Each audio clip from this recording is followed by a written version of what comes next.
I now give the floor to Her Excellency Ms. Retno Marsudi, Minister for Foreign Affairs of Indonesia. Bismillahirrahmanirrahim. Mr. President, I flew 21 hours from Jakarta to attend this meeting. I just want to remind the Council that you have a big responsibility to maintain peace and security, not to prolong war, not to back up any side, to continue war. Indonesia condemned the continuing unprecedented aggression against civilians by Israel in Gaza. We are seeing a humanitarian catastrophe. Crimes against humanity are happening as we speak. Are we going to stand idle?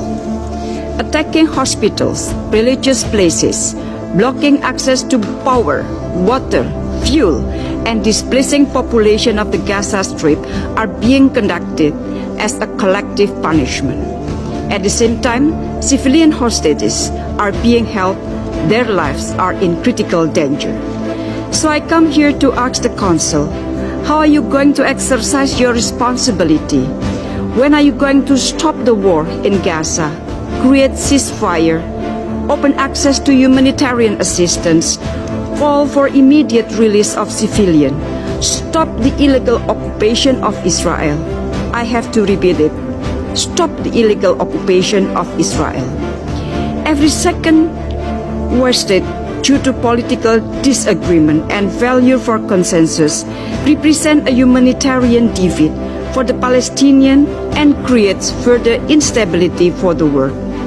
How many more lives should perish before this August Council make a move? Because I can assure you one thing, Indonesia will not risk any single second in harnessing global support for immediate action. Through the OIC, ASEAN, the ASEAN GCC, and D8 meetings, Indonesia has pushed for a united voice to urge for the cessation of violence and focus on tackling the urgent humanitarian catastrophe. Mr. President, Indonesia calls the Council on 3 points. First, a united call for an immediate ceasefire. Silence is harrowing against deafening sound and bullets and rockets. Blanket support shown to one side has so far led to further disproportionate use of force, violation of international humanitarian law, and impunity. It is our collective obligation to end the cycle of violence before it escalates into a regional and global calamity. Second, prioritization of humanitarian access. More than 2 million people in Gaza are hanging on to their lives for basic humanitarian needs. Convoys of aid delivery are mostly being held immobilized and in constant danger from crossfire. The Security Council must urge immediately for safe and unimpeded passage of humanitarian access and respect toward humanitarian law. Third, move beyond politics. Bring back humanity to the Security Council. Please use your great power to be more human. The Palestinians deserve equal rights and treatments. We are all human beings. We all deserve to have a home. We must reject the displacement of Palestinians.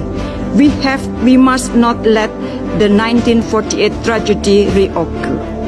The Security Council holds great power, and with great power comes great responsibility to address the current situation in Gaza, to address the root cause and ensure a path to state solution. Indonesia stands with the people of Palestine. I thank you, Mr. President.